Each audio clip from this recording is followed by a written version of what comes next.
Hello friends, welcome to మన భోజనశాల. ఈరోజు మన ఛానల్లో ఎంతో టేస్టీగా ఉండే మెంతి పప్పుని ఏ విధంగా ప్రిపేర్ చేయాలో చూసేద్దాం. మెంతాకుతో పప్పు చాలా బాగుంటుందండి. కాకపోతే ఇలాగా మెంతులతో ఒకసారి పప్పు చేయండి, చాలా చాలా చాలా టేస్టీగా ఉంటుందన్నమాట. సో మరి వీడియోలోకి వెళ్ళే ముందు ఒక చిన్న రిక్వెస్ట్ అండి, వీడియో నచ్చితే లైక్ చేసి మన ఛానల్ని ప్లీజ్ సబ్స్క్రైబ్ చేసుకోండి.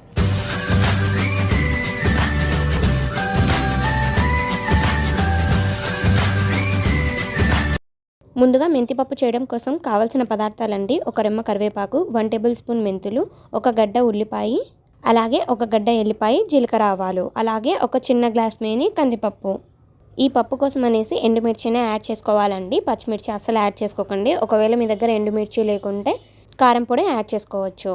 2 టమోటాలు, కొంచెం చింతపండు, ఒక చిన్న ఉల్లిగడ్డ. ఇక ఇవేనండి పప్పు కోసం కావాల్సిన పదార్థాలు. ఇక ఇప్పుడు ప్రెషర్ కుక్కర్లోకి కాస్త తిరువాత కయ్యమైన నూనెను యాడ్ చేసుకొని ఆనియన్స్ వేసి వేయించండి. ఆనియన్స్ వేగిన తర్వాత మెంతులు, జీలకర్ర ఆవాలు, కరివేపాకు ఇవన్నీ వేసి వేయించాలి. ఇవి వేగిన తర్వాత టమోటాలు, చింతపండు, ఉల్లిగడ్డ, ఎండుమిర్చి వేసుకొని ఒకసారి మిక్స్ చేసుకోండి. ఇక ఇప్పుడు కొద్దిగా ఉప్పును యాడ్ చేసుకోండి. ఇక్కడ ఉప్పును ఎందుకు యాడ్ చేసుకోవాలంటేనండి, మనం నూనెలో వేసాక మెంతులు అనేటివి కొంచెం చేదొచ్చే అవకాశం ఉంటుందంట. సో అందుకని ఉప్పు వేసుకున్నాం అనుకోండి, మెంతులు చేదుతనం రాకుండా కవర్ అయిపోతాయి. అలాగే ముందుగా శుభ్రం చేసుకున్న కందిపప్పును కూడా యాడ్ చేసుకొని బాగా నూనెలో వేయించాలండి. ఇలా అంతా బాగా మిక్స్ చేసుకున్నాక 1/2 టేబుల్ స్పూన్ పసుపు యాడ్ చేసుకొని ఒకసారి అంతా బాగా మిక్స్ చేసి వీటన్నిటిని నూనెలో కొద్దిసేపు పాటు మగ్గనివ్వాలి. కొద్దిసేపటి తర్వాత ఎసురుకు తగినన్ని నీళ్ళను వేసుకోండి.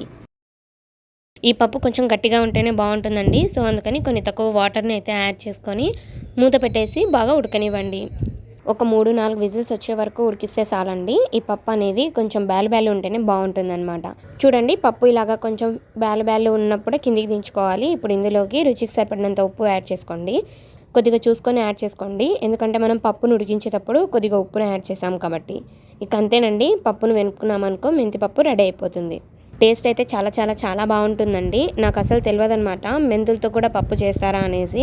మొన్న మా ఆంటీ వాళ్ళ ఇంటికి వెళ్ళినప్పుడు ఇలాగ మెంతులతో అయితే పప్పు చేసింది, చాలా కమ్మగా ఉందన్నమాట. మీరు కూడా ఒకసారి తప్పకుండా ట్రై చేయండి.